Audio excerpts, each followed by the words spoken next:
Hola, muy buenos tiempos, donde sea y donde quiera que se encuentren utopianos. Estamos aquí en Daya Room, su podcast de confianza y su podcast mutante. Yo soy Somers y me encuentro con mi amigo, mi compañero de podcast, la segunda mitad de este espacio. Tío Phantomex, ¿cómo estás? ¿Qué tal, Utopians? ¿Qué tal, Summers? Muy bien, con el gusto de estar aquí de nuevo con ustedes. Si no nos escucharon en el jueves, como acostumbradamente lo empezaron a hacer, es una ilusión de óptica. Hoy es jueves, el podcast llegó puntual, no se crean nada de lo que digan. Eh, y bueno, pues muchas gracias por estar aquí, por seguirnos y escucharnos semana a semana. Eh, Hoy tenemos un tema muy animado, que nos pone muy felices y que además seguramente tiene impacto en más de uno de nosotros, que son las caricaturas, así el medio por el cual muchos, yo incluyéndome, nos hicimos fans de los X-Men, de los mutantes. ¿Te pasó a ti, tío? ¿Tú te hiciste fan de los X-Men por las caricaturas? Sí, así es. Yo recuerdo los sábados por la mañana en las que me levantaba a ver X-Men de los 90 en Fox Kids. Y fue en ese entonces cuando pues empecé a hacerme fan de los mutantes. Un poco después a leer los cómics y pues ya después llegaron las películas. Pero sí, ciertamente fueron las series animadas las que me conectaron con este universo, esta parte del universo Marvel. Haciendo, eh, te voy a evidenciar, mejor dicho. ¿Qué edad tenías cuando veías X-Men, la clásica serie de los 90? No sé, pero serían como aproximadamente unos 7 años, algo así. Ok, no tan distinto. Yo recuerdo como tener 5 años, muy joven, muy joven, desde el momento en que los veía y siendo el más ñoño del mundo, siempre quise ser Cyclops. O sea, estaban personajes super cool como Gambit, estaban personajes como Wolverine, que también fue como este éxito que tuvo desde entonces. Bueno, ya era un personaje famoso, pero la caricatura le dio un alce muy fuerte. Y no, yo siempre seguí siendo el mismo ñoño y quería ser o Javier o Cyclops. Entonces, pero bueno, eso no importa. Concentrémonos en que causó, en que causó impacto en nosotros. Y bueno, estamos a este punto. Llevamos toda esta historia de nuestras vidas con los X-Men. Pero antes de entrar de lleno a la famosa serie de X-Men del 92, hubo una animación, o al menos el piloto de una animación para X-Men, y esta fue Pride of the X-Men en, si no mal me equivoco, en el 89. ¿Tú viste este piloto, tío? Sí, yo obviamente no cuando salió, pero sí lo vi hace un par de años, como curiosidad lo busqué y realmente no tengo idea por qué fue un fracaso. Si para mi gusto es un muy buen episodio, para mi gusto pudo haber sido una genial serie. Creo que tenía una excelente animación, tenía muy buenas propuestas en cuanto a historia como adaptación y es una lástima que no se haya llevado a cabo. Creo que hubiera hecho aún más grandes a los X-Men de los que ya son. Y así es, o sea, los X-Men desde el 89 tuvieron su primer intento en televisión, bueno, para la pequeña pantalla. Este episodio piloto lastimosamente tuvo críticas muy mixtas, lo amaron, lo odiaron y fueron precisamente los fans de los cómics los que más lo odiaron y criticaron, pero a mí realmente me parece bastante una joya el verlo. Es, desde el intro, a mí me gusta mucho el intro, te recuerda mucho pues, a las caricaturas de la época, a Thundercats, a He-Man, a este tipo de animaciones son muy parecidas y precisamente creo que tenía un formato bastante parecido. ¿Tú sí lo has visto? Sí, bueno, pues el piloto es parte como de esta animación que ahora reconocemos como clásica. Yo también, digo, al tiempo y coleccionador o tal vez consumidor de productos de X-Men, sí me habría gustado poder seguir con esta caricatura, que se siguiera transmitiendo, porque además los personajes que lanzaron como protagonistas, si bien había unos clásicos, había otros poco usuales. Pienso que el caso más destacado era de Dazzler. Dazzler era protagonista y era una de las chicas X para esta versión, y creo que pudo haber sido genial. Tal vez este hubiera sido el empuje que necesita Allison para ser una de las grandes que desde mi punto de vista le hace falta. Pero no entiendo realmente qué fue lo que pasó de la cancelación. Digo, tenemos un episodio, lo pueden encontrar en línea, y a mí me parece muy entretenido. Pero también, digo, me voy a poner como abogado del diablo, y puede ser que nosotros veamos el episodio con ojos de amor, desde, digo, fan de los X-Men, una caricatura de los X-Men. Supongo que vamos a encontrar siempre más cosas buenas que malas. Pues lo que te digo es que precisamente en ese entonces fueron los fans de los X-Men los que más criticaron la serie y los que menos les gustó. Las críticas principales fueron enfocadas a que era muy cursi, digamos, era muy... la historia es, después vamos a ver cómo se repite la misma fórmula en todas las series consiguientes. Kitty Pryde llega a la escuela, apenas llega a conocerla, la vemos desde que va en el taxi, conoce a los X-Men, conoce que es un mutante, y vemos cómo se va descubriendo a sí misma y al resto del equipo, y cómo se está dando a conocer y a querer con sus compañeros. Entonces sí tiene un poco el toque cursi, que de hecho es algo muy tradicional de las caricaturas de la época. O sea, los Thundercats y He-Man, por ejemplo, retomando de nuevo el ejemplo, eran como tipo fábulas. O sea, cada episodio tenía como un mensaje que al final te daba He-Man su reflexión de lo ocurrido. Entonces creo que la serie estaba un poco contagiada, o venía promoviendo el mismo estilo, y eso fue lo que no les gustó. Recordemos que pues en esos tiempos, hablando de los finales de los 80 y inicios de los 90, Chris Claremont tenía pues realmente unas temáticas muy maduras y obscuras en los cómics. Entonces eso fue lo que más bien precisamente a los fans de los cómics, fue lo que no les gustó de esta serie animada. Sí, entiendo, pues veníamos justo, como bien dices, de historias como Days of Future Past, o God Loves, Men Kills, que son historias muy sombrías para una caricatura esperanzadora con los X-Men. Pienso que fue a la audiencia ñoña a la que no le gustó, pero digo, después tuvimos productos en cuestión de animación muy iguales, muy tranquilos, por así decirlo, abro comillas, y no los castigamos tanto. La siguiente serie que se transmitió fue ahora sí, una de las series más eh, con mejor crítica en cuestión de animación, digo, de las caricaturas en general y de todos los tiempos. Yo creo que particularmente desde la década de los 90, esta, Batman, y tal vez la serie de Spider-Man de los 90 son de las mejores rankeadas por la manera en cómo se adaptaron. Y aquí una gran diferencia con lo que fue esta primera caricatura del 89 de la que hablábamos, que se llamó Pride of the X-Men, es que inicia con Kitty Pryde como el centro y quien nos va a guiar con la historia de los X-Men. Y en la serie clásica que conocemos de X-Men, el único mutante famoso que no sale, o de alto renombre en toda la serie, es Kitty Pryde. En ningún episodio aparece. Y bueno, pues con esa fue con la que crecimos. Curioso que no esté Kitty Pryde en ningún episodio de las 4 temporadas.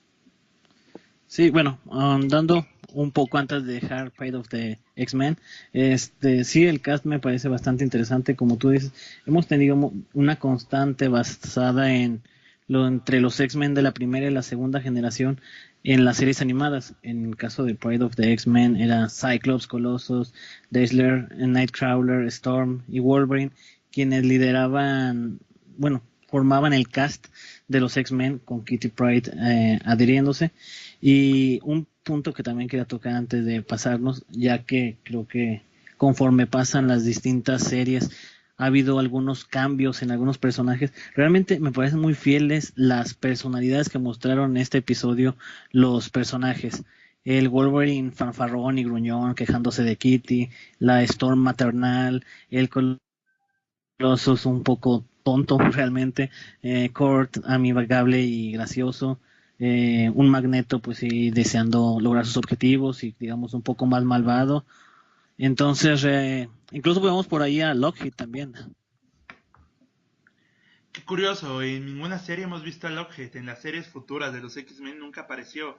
Y pues también ha sido un personaje que siempre está, ¿no? Digo, no es el protagonista, pero es constante al menos. Sí, creo que es una aparición más que nada cómica y a lo mejor era una especie de Snarf, un personaje mascota que veíamos por ahí. Al inicio lo vemos como un merodeador del asteroide M y al final se va junto con Kitty, con los X-Men. Pero sí fue un, digamos, guiño que creo que, bueno, al menos yo lo aprecié.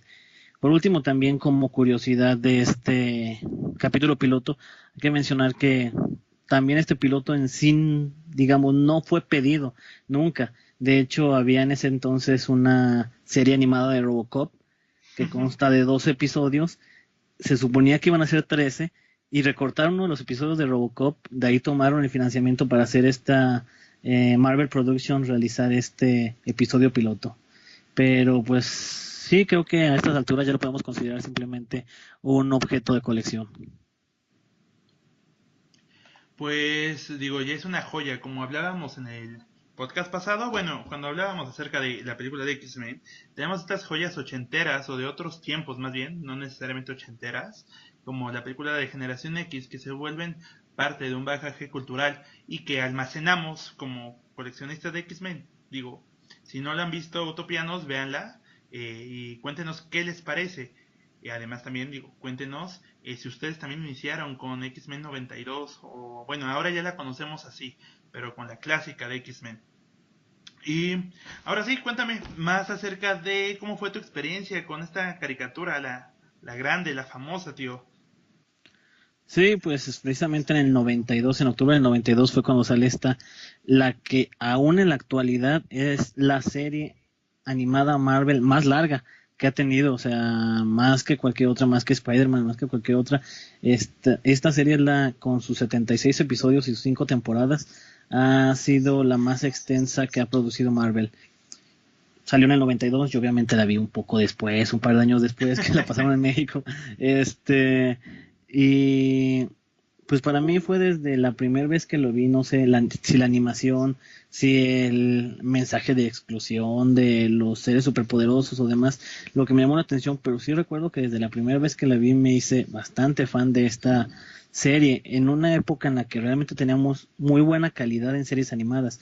El Spider-Man, yo nunca he sido muy fan de Spider-Man, pero la serie animada de los 90 también es muy buena. El Batman de los 90 también es esa serie animada demasiado buena. Entonces creo que no teníamos en ese entonces, que incluso yo diría que no lo tenemos actualmente, una época dorada de las series animadas basadas en cómics. Actualmente no, y sobre todo porque tenemos la ausencia de productos que vengan en sí mismo de las viñetas. Tenemos adaptaciones animadas, pero en base a las películas. Muy personalmente me parecen, si bien pueden ser entretenidas, digo, ya tenemos a los personajes de las películas y necesitamos, o más bien lo que creo que les es importante, como también bien dices, es que fue una época de oro que no fue complaciente y yo creo que también fue parte de lo que hizo que nos gustara tanto. Digo, como conocedor de los cómics, había historias, es más, había diálogos iguales a los de las viñetas que estuvieron en esta caricatura y a los que no sabíamos de cómics en aquel entonces encontrábamos un poco de drama, sí chistes y mucha acción. Entonces creo que era lo que esa novedad fue lo que hizo que tuvieran estas series tanta audiencia y que bueno generara tantos fans como son los que somos ahora. En cuanto, bueno, cabe destacar los dibujos que también son basados en uniformes y hasta en el trazo de los dibujos que en ese momento estaban en los X-Men, en los cómics, en las historietas. Así es, o sea, creo que podemos decir que esta serie fue fiel en todos los sentidos, en historias, en personajes, en carácter, en trajes. Todo fue bastante fiel con lo que pues yo relaciono con la primera etapa de los X-Men Gold and Blue, esta que pasó en los noventas. Creo que toda esa etapa se ve muy bien plasmada en esta serie. Y sin embargo, pues como tú lo mencionas, actualmente si tenemos productos, por ejemplo, yo he visto algunas series animadas, por ejemplo la de Spider-Man que salió hace un par de años, me parecen muy infantiles, no sé, no le encuentro realmente el gusto, no la considero realmente una buena adaptación, simplemente es tomar a los personajes y ponerlos en unas condiciones muy distintas. Entonces, por eso creo que añoramos tanto este pasado, por ejemplo el crossover de la serie animada de Spider-Man y la serie animada de X-Men, creo que es algo muy atractivo. Los episodios de la Agenda Mutante y la Venganza de los Mutantes son realmente para mí momentos que en mi infancia sí como que me llenaron de emoción esos crossovers, que Infinity War ni nada, ¿no? O sea, por ejemplo, el episodio de la serie animada de Spider-Man sobre Secret Wars y donde ves a docenas de superhéroes, incluidos los X-Men, creo que fue de los primeros momentos que realmente me dejaron con la boca abierta de niño. Y que justo en esta mentalidad infantil que podremos tener la mayoría, vamos hilando y podemos creer en una comunidad de superhéroes donde todos conviven juntos, donde no hay derechos cinematográficos peleándose por ellos Ajá. y donde todos somos felices, o sea, justo esa emoción de verlos juntos. Me pasó exactamente igual, digo, me aventaba toda la barra matutina de Spider-Man y X-Men, que aquí en México, o al menos en la Ciudad de México, se transmitía por el canal 7. eh, y digo, era justo cuando apareció este episodio crossover y seguía los X-Men, porque también hay que aclarar, los X-Men era la caricatura como principal, o al menos la que estaba al final de la barra, la animación. Entonces, bueno, claro, era emocionante. Nada más que, bueno, también incluso aquí en México, eh, llegó a tener tantos fans a pesar de que no tuvo un horario fijo. De hecho, durante estos cambios de televisora, de Univisión a TV Azteca, etcétera, etcétera, o sea, como muchos temas en aquel tiempo de la televisión mexicana, nunca tuvo un horario fijo y aún así creó como pues este fenómeno hacia los X-Men. Después de eso, digo, no dudo que en aquel entonces, ¿quién publicaba? ¿Publicaba novedades o beat? ¿Tú recuerdas? En ese entonces eran los flipbook de la primera Marvel México, ¿no? Según yo, esto Imagínate, de... mucho más Sí. atrás. Estoy seguro que después de ver a estos superhéroes en la pantalla chica, iban, o al menos pasaban por el puesto de periódicos, y los veían en este puesto y adquirían sus cómics, ¿no? Como esas historias todas románticas de cómo fue nuestro primer acercamiento. Estoy seguro que muchas iniciaron aquí. Y bueno, hace rato hablabas también de la alineación de los mutantes para Pride of the X-Men. ¿A ti qué te parece esta alineación en la serie del 92 de X-Men?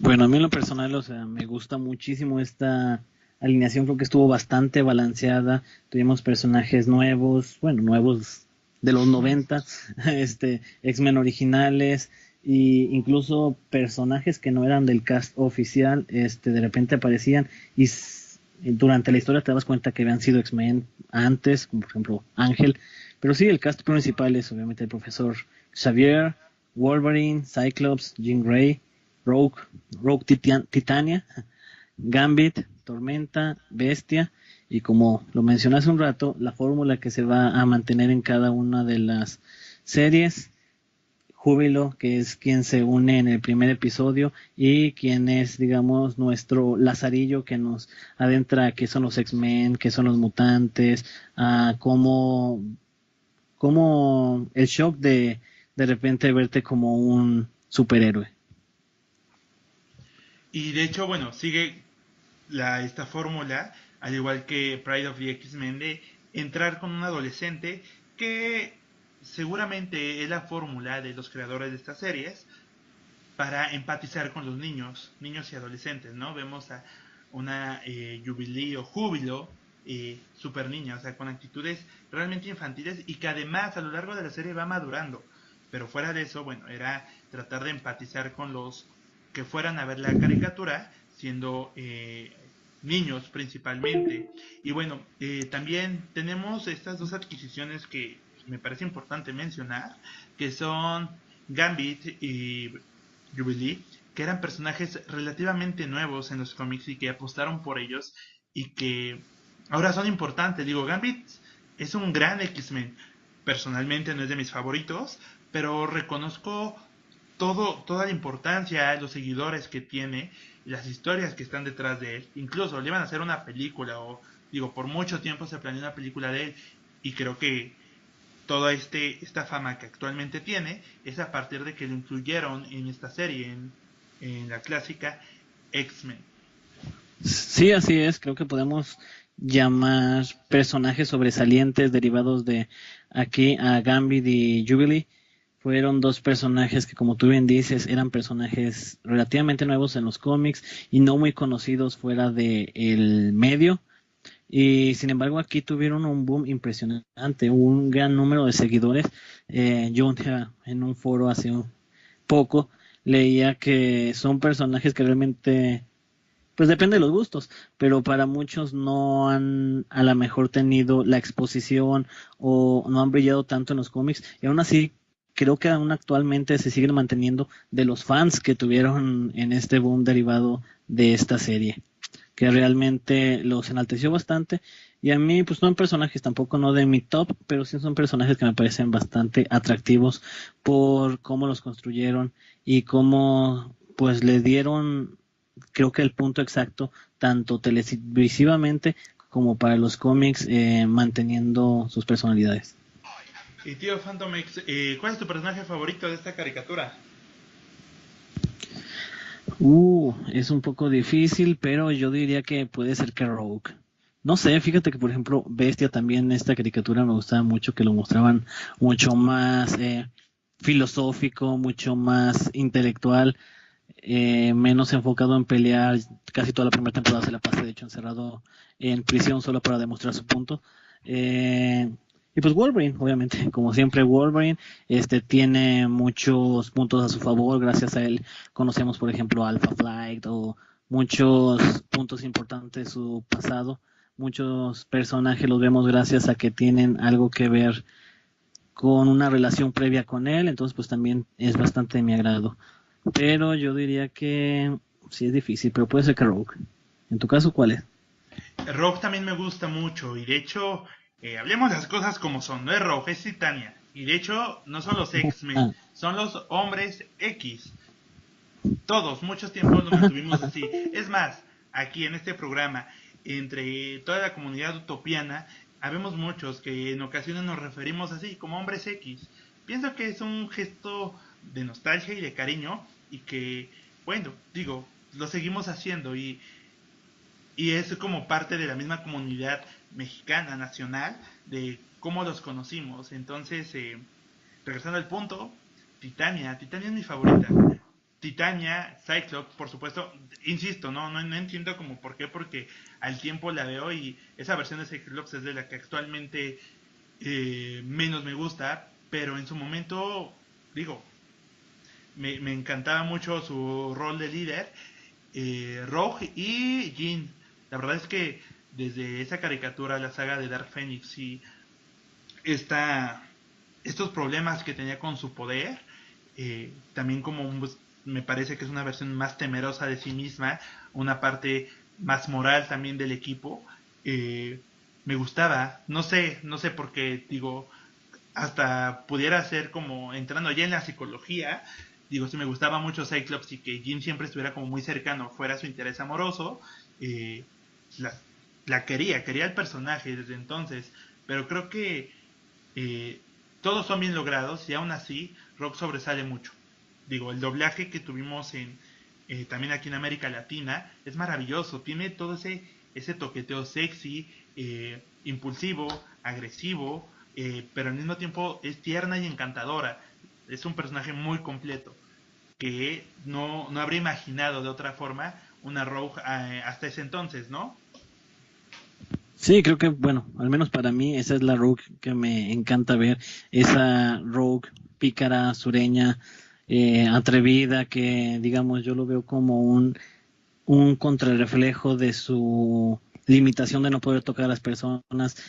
En respuesta, ella es muy pícara, muy sexy, muy, sí, no me puedes tocar, pero en la mayoría del tiempo la ves despreocupada. Entonces, sí, creo que como lo mencionaba hace un momento, creo que para todos nosotros en los 90 eran los hombres X, y eran Titania y eran Guepardo.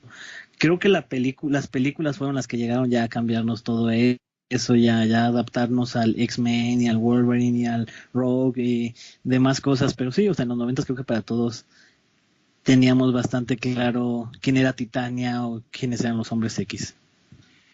Y bueno, así como tenemos personajes, también tenemos historias favoritas. Muchas basadas en las viñetas, en la historia de los cómics, y otras realmente guiones originales. Una que recuerdo de primera mano es el capítulo de Beast, de La Bella y la Bestia, donde se enamora de una chica que no puede ver y tiene ahí se opera y bueno, es una telenovela ese episodio, si bien es un guión original para la caricatura y para darle como mayor visibilidad a Hannah McCoy, es un gran episodio. Y así como ese, tenemos adaptaciones tipo Días del Futuro Pasado o Dark Phoenix, que son idénticas a las viñetas que habíamos leído, que habían leído algunos. De todas estas, ¿cuáles son tus historias o episodios favoritos? Ahorita que mencionas este tema de La Bella y la Bestia, pues creo que fue, digamos, una trama que se adaptaron de lo que es la historia de The Thing, de The Thing. Fantastic Four con Alicia Masters, que también es la historia del hombre deforme y que nadie lo quiere y bla, bla, bla, que se enamora también de una mujer ciega y pero tiene miedo y demás. Sí, a mí también me gustan actualmente cuando la he vuelto a ver, como esos guiños incluso externos. Para mí, pero hablando de adaptaciones, sí, como tú lo dices, casi podríamos decir que toda la tercera temporada está basada en la saga de Dark Phoenix. De hecho, la desarrollaron excelentemente. O sea, primero la saga del Phoenix y después la saga de Dark Phoenix. Me gustó mucho cómo desarrollaron. Yo creo que es de mis favoritas y después de ella, Días del Futuro Pasado. Pero pues también tuvimos cosas como el Pacto Palance, como la historia del virus legado, o sea, tuvimos demasiadas historias, la historia de Genosha cuando todavía estaba en manos de los magistrados que utilizaban como esclavos a los mutantes, tuvimos demasiadas adaptaciones muy bien llevadas. De hecho, hace un tiempo leía que precisamente el éxito de tanto de Batman como de X-Men fue que la forma de hacer los guiones era así como de, a ver, aquí están los cómics, elijan una historia y adáptenla y juntaban a todos los guionistas y tráiganme sus propuestas de guiones. Y creo que eso fue lo que pues le dio este tono bastante familiar para los lectores y bastante novedoso también para los no lectores. Simplemente basta con ver que pues que muchos que no éramos lectores nos volvimos lectores y que realmente los que sí eran los fans de desde antes de los cómics también los consideran un gran producto bien llevado a cabo, bien realizado por todas estas pues, adaptaciones que ya mencionamos. Digo, comparar esta serie con la Batman clásica, también de los 90, cuya serie ganó premios Emmys, digo, y es un logro, ¿no? Además de todas las adaptaciones que dicen y cómo era la forma de escribir los guiones para cada uno de los episodios, marca mucho el producto que tuvimos. También, haciendo la tarea para este programa, investigué qué personajes secundarios aparecieron. Y aparecieron de todo tipo de personajes. Aparecieron varios miembros de X Factor, Alpha Flight, los Starjammers, Acólitos, Morlocks, una historia de los Morlocks, la pelea entre Callisto y Storm, digo, ahí está también, está la Guardia Imperial, por supuesto, una variedad, dos o tres versiones de la Hermandad de Mutantes, del Hellfire Club, los Rivers, digo, estuvo Moyo, muchos personajes, y que no solo eran personajes de fondo, sino que tuvieron su tiempo, su espacio y sus episodios, donde podríamos ver en esos 20 minutos lo, características, vaya, desde su creación, desde los escritores de cómics. Digo, si nos pusiéramos a contar los logros de esa serie, pienso que no acabaríamos. Pero bueno, quedamos como entredicho que es... O bueno, más bien, te pregunto, tío, ¿es la mejor serie animada de los X-Men que ha habido? Es difícil, ya que creo que el top está bastante... pues tiene bastante buen nivel, pero sí, para mí definitivamente es la mejor. Ok, y bueno, también habíamos comentado de las cosas que nos dejan. Nos dejan a personajes para el estrellato como Jubilee y Gambit. Por cierto, nos habían comentado, nos habían pedido hablar de Jubilee pronto. Pronto vamos a buscar un espacio para hablar bien y con el tiempo para este personaje. Saludos a quien nos los pidió y nos dejó, así como los episodios y así como la fanaticada intensa, nos dejó el intro y la música clásica de X-Men. Yo desde, no sé, al menos 15 años, llevo diciendo que ese va a ser el tono con el que me voy a casar y lo sigo planeando, así, en vez de la marcha nupcial, este tono de esta caricatura va a ser con el que llegue al altar si llego a estar. Entonces, digo, ¿quién no lo reconoce? ¿Quién no vincula a Wolverine al menos con este tono? Pienso que es de las herencias más bonitas que hemos tenido de los X-Men y que nacido desde las historietas. Sí, realmente creo que estamos de acuerdo en que es icónico esta canción, este sonido, es imposible no relacionarlo y no sentir nostalgia al escucharlo. Espero que nos invites a tu boda simplemente para estar ahí en ese momento. Pero ahorita también debo decir que a mí me encanta también el intro de Pride of the X-Men, pero pues nunca nada va a ser tan tradicional como esta versión que incluso aquí tenemos. Muy bien. Tío Phantomex, dos cosas. Para ir a mi boda tendrás que ir disfrazado. Ve pensando tu cosplay de X-Men, por supuesto. Es más, de Marvel en general. Y algo más que tengas que decir, aplaudir de esta maravillosa serie de los X-Men. Digo, creo que está por demás de ser datos como el hecho de que la animación está basada en los dibujos de Jim Lee, que Bob Harras, fue editor de los cómics durante los 80 y los 90, fue productor de la serie. Digo, como esos temas donde vemos la importancia de la caricatura. Si son verdaderos utopianos y mutantes, seguro ya sabían esto. Pero tío, ¿tú tienes algo más que decir? No, pues creo que aquí podríamos extendernos bastantes horas hablando de la nostalgia de esta serie, pero no, simplemente que era muy grato ver en esos tiempos personajes que jamás nos hubiéramos imaginado ver en otro medio. Por ejemplo, a mí me gustaba mucho desde entonces Domino, y verla ahí, que nunca te contaron nada de quién era Domino, no sabías ni qué onda. Ya actualmente creo que ya todo el mundo lo ubica gracias a la película de Deadpool, pero en ese entonces simplemente verla rondando por ahí creo que era bastante atractivo y un guiño que se agradecía para los lectores, sobre todo. Muy bien, y digo, la diferencia entre los años en que se estrenaron estas series, Pride of the X-Men y X-Men, fue 3 años. Después de esto, de 4 series, esta serie acabó en el 97, si no me equivoco. Sí, en septiembre de 1997.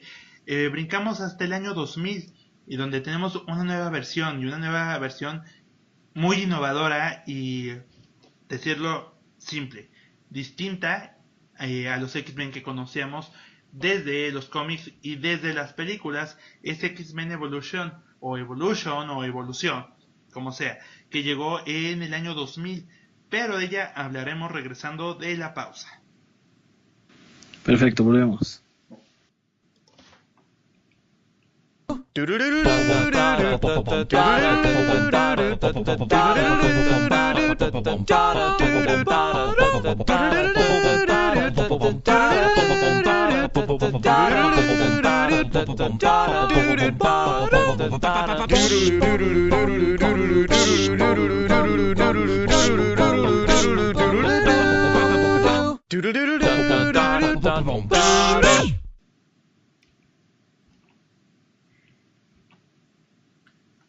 Listo, utopianos, estamos de vuelta. Y bueno, nos habíamos quedado en X-Men Evolución, la tercera animación o serie animada de los Hombres X. Eh, Tío Phantomex, ¿qué te pareció esta serie? Antes que nada, debo de decir, para no quedar con la deuda, que el mensaje, bueno, el saludo que mencionaste hace un rato era para Julio Labrador Marroco, fue para quien habíamos comprometido a enviar un saludo, así que pues ya está ahí. Aprovechando, vamos a tener nuestra sección de saludos cada semana, señores. Entonces, si nos escriben, esperen en la siguiente publicación de este programa, nombrar su nombre. Alfred Ventura también nos escucha y es un gran seguidor de la página. Muchas gracias.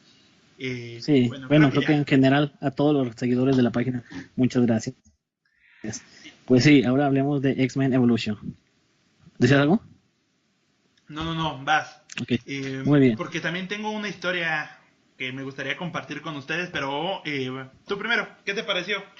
Perfecto. X-Men Evolution, como tú lo decías, fue realmente una adaptación muy libre. Sí, creo que podemos decir que si los X-Men de los 90s o Pride of the X-Men nos gustó bastante por lo mucho que se asemejaba a las historias de los cómics, aquí de plano creo que nunca fue el objetivo. Siempre fue una adaptación más libre, más historia de secundaria de los personajes, todos eran alumnos. Fue más corta, fueron simplemente 4 temporadas con un total de 52 episodios, y como tú lo dices, fue una serie animada que llegó en el 2000 de la mano de lo que fue X-Men 1, la primera película de X-Men, y creo, o al menos no sé si así lo veo solamente yo, que sí siento ciertas similitudes o ciertas como que se basaron en algunas cosas para parecerse. Tú no sé qué es lo que opinas. Yo pienso que dentro de mi ideal ñoño, creo que es la versión Ultimate en el universo de animación de los X-Men, por estas mismas libertades, por el tipo de animación. Digo, no tenemos a los personajes super mamados y super buenotas con esas curvas que tenía Rogue, por ejemplo, y que trata de ser una versión animada de lo que hizo el universo Ultimate y de lo que hizo X-Men para este milenio. Entonces, y que igual, digo, tenemos estos primeros episodios que van directo, tal vez aquí no a los niños, sino a los adolescentes. Digo, también sabemos que los X-Men van como en este descubrimiento de aceptación, del abuso, de la no aceptación, o sea, de ambas partes, y que se nos presenta siendo adolescentes a la mayoría. Entonces esto creo que va enfocado ahí.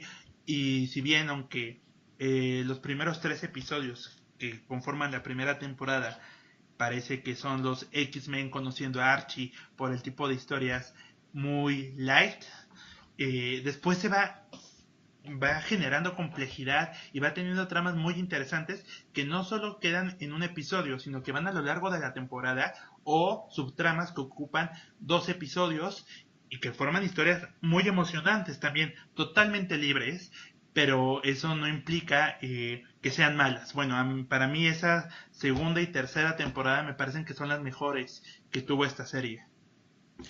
De hecho, ahora que lo mencionas, sí, un punto, volviendo un poco por un momento al tema de X-Men del 92, fue la primera serie X-Men del 92 que tenía episodios continuos que formaban una sola historia y que iban los episodios, digamos, en continuidad.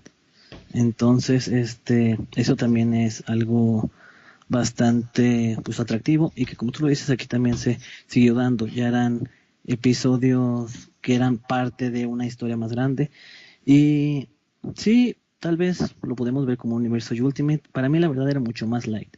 Sí, eran historias a lo mejor más enfocadas a que se sintieran identificados algunos, el público, con las historias de problemas de secundaria y problemas de aceptación y demás. El cast era bastante el mismo cast, pero creo que lo podemos decir que se veían bastante distinto. El profesor Javier con el mismo papel de siempre paternal, Jean Grey y Cyclops eran adolescentes, también estudiantes, pero los estudiantes mayores, una Tormenta mayor al resto de sus compañeros y bastante maternal, un Wolverine que pues siempre andaba por su propio lado, pero también creo que siempre lo vi bastante más protector y bastante menos sanguinario que en las otras versiones. Y a lo largo de los primeros episodios se va formando el cast de estudiantes. Cada episodio vemos la presentación de un X-Men y de un miembro de la hermandad.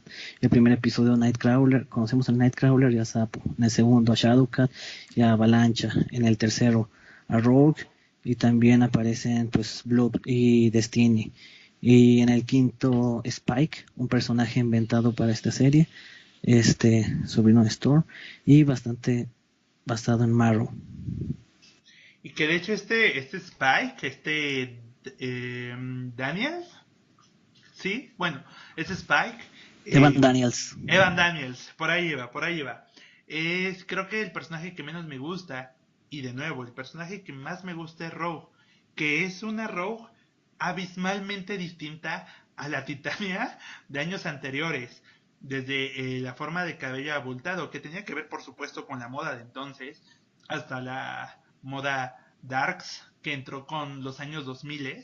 Esta Rogue es eso, digo, vemos el maquillaje, los labios, la ropa, las botas de cuero, las transparencias, ese estilo entre darks y entre emo, que además me sigue gustando. También es de mis personajes favoritos, esta Rogue.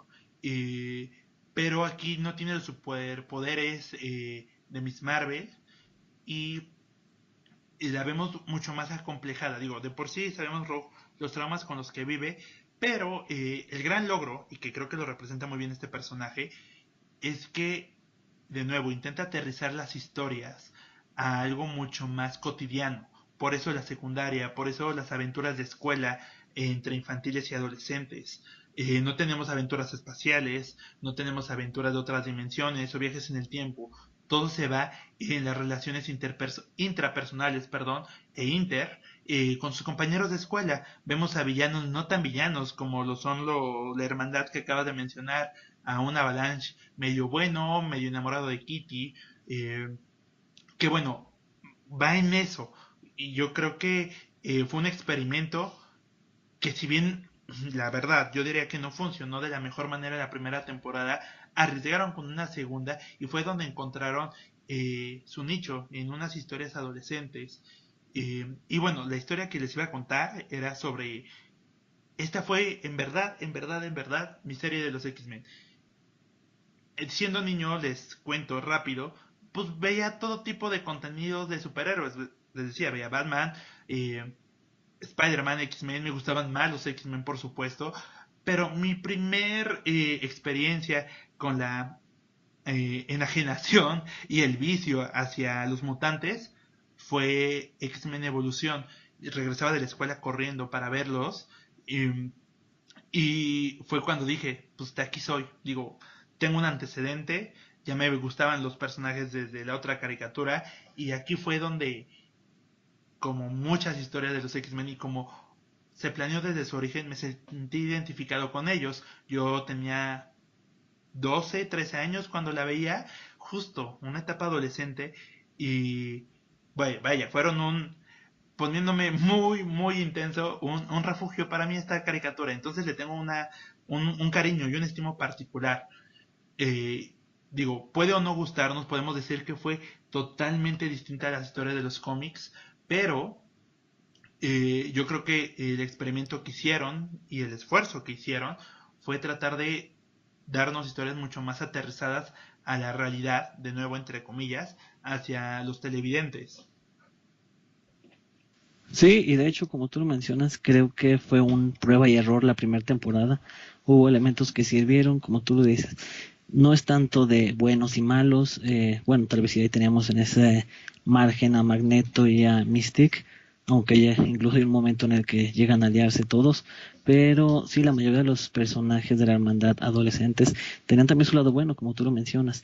Y precisamente en la segunda temporada, creo que fue la primera serie animada, que vemos la escuela de Javier como verdaderamente como una escuela. A partir de la segunda temporada ya no solo el cast oficial y los 4 X-Men principales adolescentes, sino que ya vemos la escuela realmente repleta de alumnos. Tenemos por ahí, pues podemos decir a los New Mutants, a Wolfbane, a Sunspot, a Magma, a Jubilee, a Multiple Man, a Iceman, a Cannonball, a Boom Boom, a Berserk, y tienen en algún momento algunas apariciones bastante interesantes.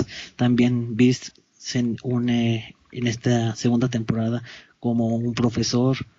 Tenemos a Scarlet Witch, a los acólitos de Magneto. Vemos ahí se agregaron Gambit y Colossus siendo miembros de los acólitos de Magneto. Entonces tuvimos realmente un gran cast y una gran representación de varios personajes.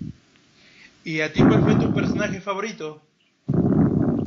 Creo que de esta era Nightcrawler. Me gustó desde el primer episodio el tema de que era, pues, digamos, el que más sufría por su apariencia, porque siempre había sido rechazado, cómo se da cuenta que Mystique es su madre y todo el proceso de odiarla y de... Pero al final de cuentas que pues siempre está preocupado por ella. Cuando pasa todo lo de Apocalipsis es quien intenta salvarla, aún más que Rogue, que digamos que es la que ha tenido más relación con ella. Entonces me parece realmente el personaje más noble y más que más sufre, pero siempre es como el más positivo. Así que creo que por eso es de mis favoritos. Bueno, yo había dicho Rogue, pero aquí también fue mi primer crush por Mystique. Digo, leyéndola en los cómics reafirmé lo mala y lo culera que había comentado antes, que me gusta y de lo que es capaz. Aquí me parece de los mejores villanos en cualquier caricatura que podría tener, ¿no? Y Como desde directora, entonces la sigo. como directora en la primera temporada y ya después abiertamente como villana, sí era un personaje bastante interesante. Y pues bueno, no sé si para cerrar o no, pero si hay algo que le agradezco a X-Men Evolution y debo decir que será el mayor legado que dejó y lo que siempre recordaré de ellos, es que gracias a X-Men Evolution existe X-23. Exacto, digo, ya tuvimos un personaje de Wolverines, donde por ahí nos dijeron que la mitad del programa nos las pasamos echándole flores a Laura. Y es en la tercera temporada donde vemos la primera gran aparición de X-23. Y pues muchas gracias. Por supuesto que sí, ¿cómo olvidarlo? Digo, es un caso muy similar al de Harley Quinn, donde la creación del personaje fue en la serie de los 90 de Batman y ahora es un villano ícono, hasta podrá ser ícono de la cultura pop, Harley Quinn. Con X-23 pasa algo similar, digo, no llega a tanto, pero es un personaje súper querido por los lectores. Digo, no conozco a nadie a quien no le guste y quien no la quiera. Entonces, por supuesto, agradecemos a X-Men Evolution la presencia de nuestra querida Laura.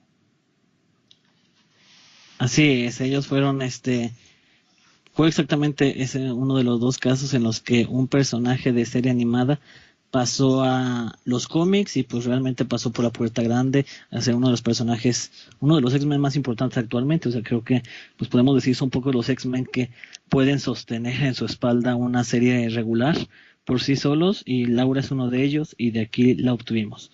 Y por último me gustaría cerrar, pues ya como dijimos, fue bastante laxa la adaptación de esta serie, pero si nos vamos al final, desde la segunda temporada, al final de la tercera temporada, los X-Men quedan expuestos, todo el mundo sabe que la escuela de Javier es para mutantes y se toma un punto mucho más serio, o sea, mucho más, sí, fue muy laxa y muy light y muy tema teenager el de la primera temporada.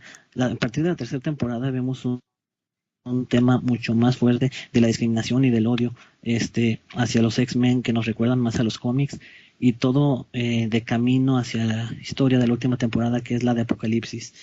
Pero precisamente al final del último episodio, una vez que vencen Apocalipsis, tenemos un discurso final de el profesor Xavier y vemos varias escenas, plan, digamos, del futuro, de lo que hubiera sido una quinta temporada que nunca llegó, y pues creo realmente que nunca se se tuvo planeada, pero vemos en esa escena final, mientras de que Xavier da su discurso, como imágenes de cómo el sentimiento antimutante seguía y aún así los X-Men siguen ayudando, de un Magneto reformado entrenando a los New Mutants, incluyendo a Jubilee y Wolverine, se ve por ahí una escena, Jean Grey convirtiéndose en Fénix, por lo cual pues podemos dar a entender que los sucesos de Phoenix y Dark Phoenix, el equipo de X-Men del futuro, en este vistazo vemos que está formado por Cyclops, Nightcrawler, Laura, Iceman, Bestia, Shadowcat, Colossus y Rogue. Y vemos en ese momento, lo recordé porque dijiste que esta Rogue no tiene los poderes de Carol Danvers. Aquí sí Que vemos a una aterriza Rogue, volando, claro. sí, exactamente, volando y sin guantes. Entonces, y con unos uniformes que para mí me recuerdan muchos precisamente a los de la línea de Ultimate X-Men. Dios, lo que hubiera sido con la continuación de esa serie, una temporada más, tan solo una, ¿no? Y bueno, como recomendación, digo, si no la vieron, recomendaría que la vieran toda. Digo, es una experiencia distinta, eh, pero particularmente los arcos que también acabas de mencionar.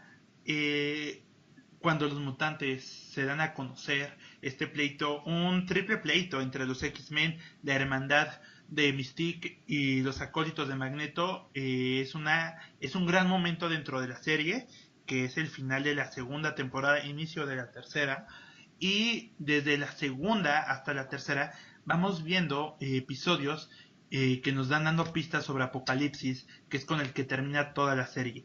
Ese momento climático del final de la cuarta temporada, se los juro, utopianos, no tiene madre, fue muy emocionante. He visto ese arco tal vez 4 o 5 veces y sigue siendo igual de emocionante. Lo siento, somos ñoños, señores. Pero, bueno, pues ojalá lo puedan ver y, por supuesto, díganos qué les parece. ¿Con qué seguimos, tío? Sí, vamos ahora sí con lo, digamos, más reciente, al menos hecho en Estados Unidos, de animación de los X-Men, que es Wolverine and the X-Men.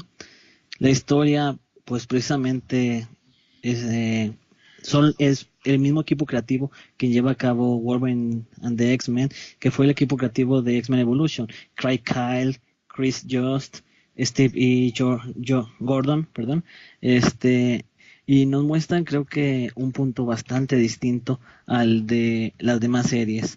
En este punto la historia inicia con la mansión X explotando, es decir, ya sabemos que los X-Men ya son como unos héroes consagrados o ya tienen su historia previa y aún así en algún punto la mansión X explota debido a un ataque inesperado del que en un inicio no sabemos nada y el profesor X y Jean Grey desaparecen. En este punto vemos cómo los X-Men pues nos explican qué es lo que pasó y pues se desintegran. Vemos a un Cyclops que comienza a sufrir de depresión y pues se va por su lado. Y pasa un año, o sea, desde esta escena inicial hasta que, digamos, inicia formalmente la historia de la saga, con Wolverine y Bestia reuniendo a los X-Men nuevamente debido al mandato de un Javier del futuro, de 20 años en el futuro, que les habla de un futuro bastante turbio para los mutantes que deben de evitar. Y pues el cast es bastante interesante, vemos a Iceman, vemos a Kitty Pryde una vez más, Nightcrawler, son creo que ellos principalmente, y por primera vez dentro del cast de los héroes, ya que pues ya en la serie de los 90s la habíamos visto como villana y también en Pride of the X-Men es parte de la hermandad, vemos a Emma Frost, quien decide incorporarse voluntariamente al equipo, eh, a pesar de la desconfianza que le muestran principalmente Wolverine. eh, Vemos a Emma Frost llenando este espacio de Jean Grey, o no sé cómo decirlo, pero sí creo que nos da una visión bastante fresca o bastante recordándonos pues la época de Morrison de los X-Men. Para mí esta adquisición de Emma llega muy tarde. Yo ya ansiaba verla desde, desde mucho tiempo atrás como una heroína, como un integrante principal de los X-Men y sin duda es mi personaje favorito de toda la serie. Ya hasta habría considerado que esta serie podría ser la continuación de la de los 90. Eh, Empezamos donde ya hay un equipo formado, donde los X-Men ya son una familia y bueno. este acontecimiento inicial que los separa y pues, la mayor, bueno, no, gran parte o algunos episodios de la serie es como la integración de este nuevo equipo. Siempre, o más bien había pensado, como tratando de hilar las cosas, que podría ser la continuación de la primera serie. Particularmente con Wolverine y Emma Frost, hay un diálogo donde ella se presenta y él le dice que ya la conoce. Digo, tener como de antemano un pasado de los X-Men nos da muchas opciones de personajes, de historias y pues también me gusta mucho. Creo que se vuelve a la par que la de los X-Men de los 90 la serie más madura que tenemos.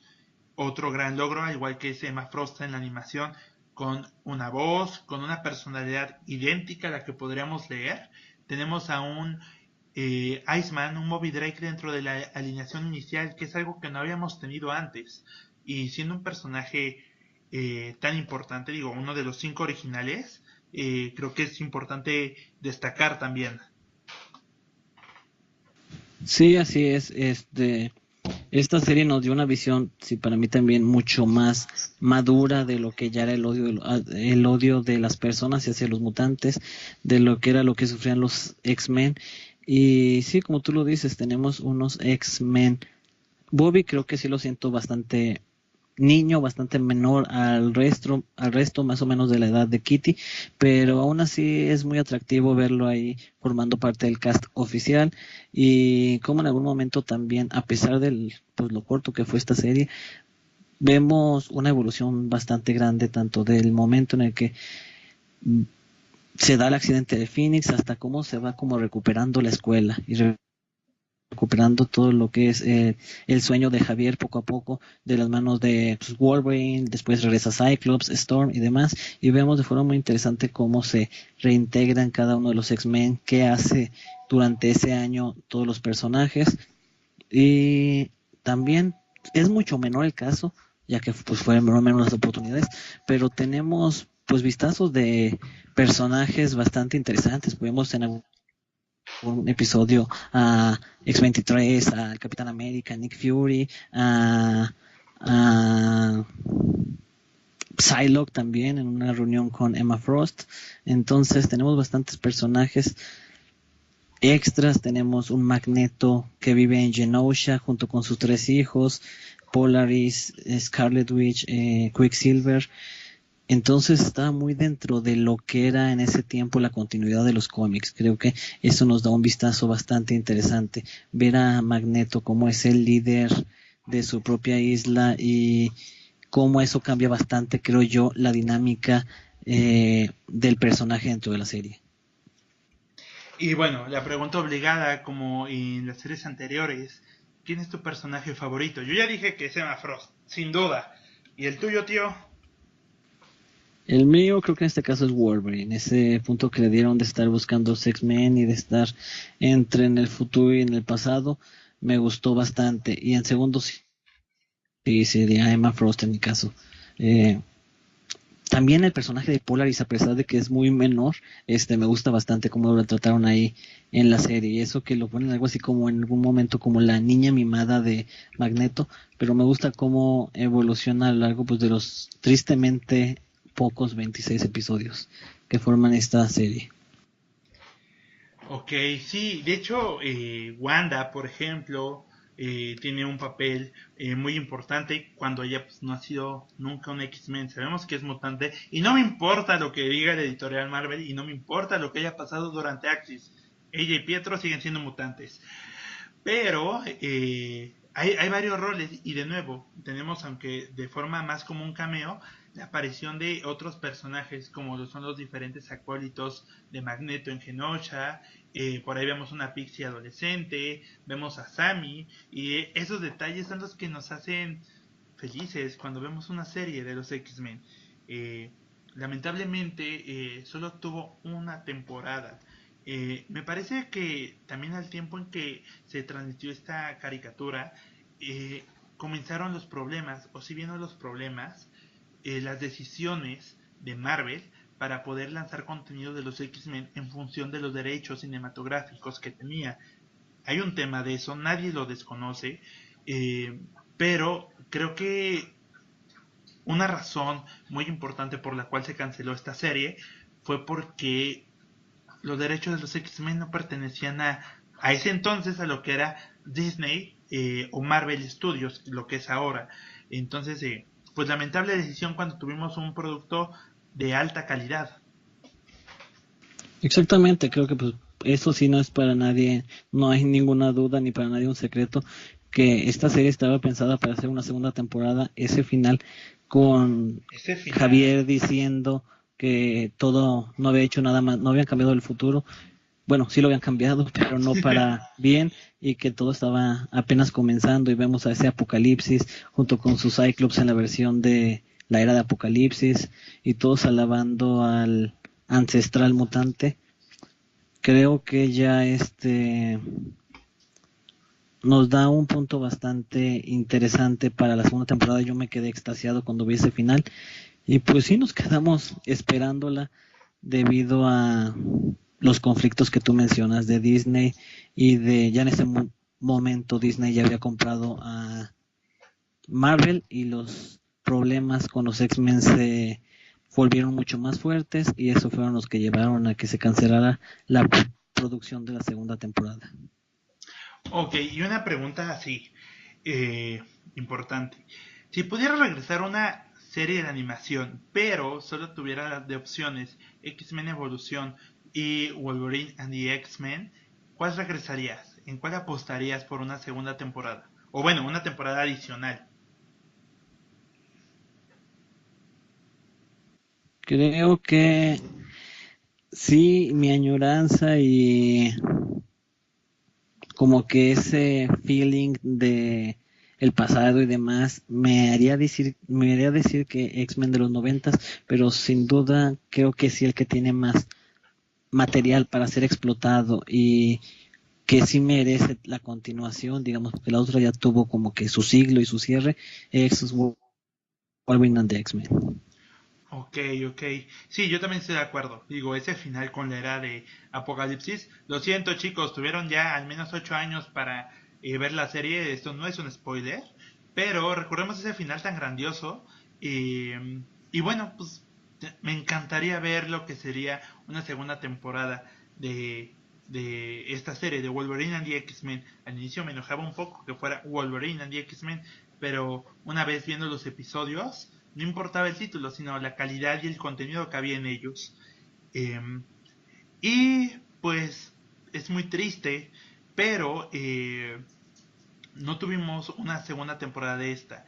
Lo que sí tuvimos a cambio fue una versión de anime de X-Men, pero yo creo que de eso platicaremos un poquito, tan solo un poquito, en el próximo programa, chicos, porque digo, llevamos una hora de programa, seguro en el momento y espacio en que nos escuchen tendrán otras cosas que hacer. Entonces, vamos a dejar, o bueno, ¿qué te parece, tío Fanto? Dejar el anime de X-Men para la próxima semana.